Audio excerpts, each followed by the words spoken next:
You may not know this, but all those pictures have one thing in common, and that is coltan. Coltan is a special rock that makes your cell phones, Xboxes, Wii's, microchips, and so much more work. Coltan is mined in the Democratic Republic of Congo, also known as the Congo. The people who mine the coltan are kids as young as the age of 5. These kids mine all day in exchange for food. The main supplier of coltan is the Congo, supplying 80% of the world's coltan. But ever since the Civil War, other countries such as Rwanda, Uganda, and Burundi have been selling more coltan, but not opening up any more mines.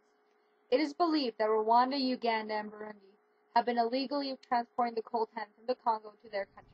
One of the main sources of coltan is found in the natural habitat of the mountain gorillas. With a huge demand on technology, the habitats have been cut down, and the mountain gorillas. The National Park is home to mountain gorillas. This national park has cut almost half of its trees from 258 acres to 130 acres. It makes it easier for mining. This has caused a reduced food supply for the gorillas, and because of the poverty, has led to the killing of the gorillas and selling them as bushmeat to the miners and the rebel armies that Congo National Park have been declined by 90% over the past 5 years, and only 3,000 gorillas now remain. Women and female children have been raped by the soldiers in the Congo. Women and girls of ages 4 to 80 have been getting raped. And in many cases, there had been sexual organs mutilated or even removed. The documentary Rape in the Congo shows a small part of the traumatic and horrifying lives of tens of thousands of women in the Congo. These women have been kidnapped, raped, abused, and mutilated by the Congolese militia, including foreign militias who are supposed to protect them. One of the women in the documentary showed no sense of emotion after the Congolese militia broke into her home and beat up her husband. She remembers him begging to take the money they had.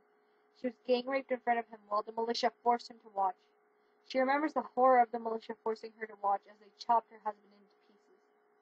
She's remarried, and although her new husband is a good man, she still has no emotion. Another horrific scene in the film is that a mother of a 4-year-old tells the film that she knows who raped her daughter, even though she told the police.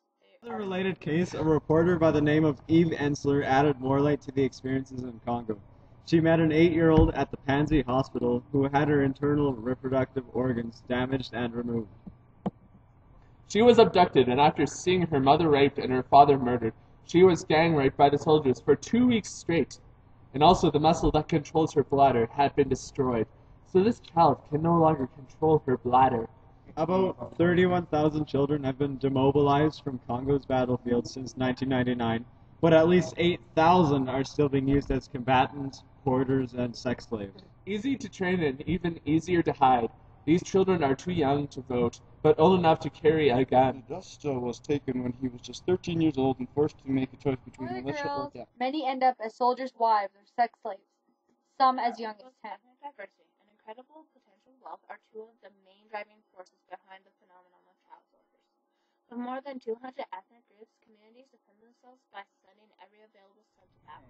DRC is at the top of the list of countries where armed forces and militia groups use children as soldiers, sex slaves, and laborers.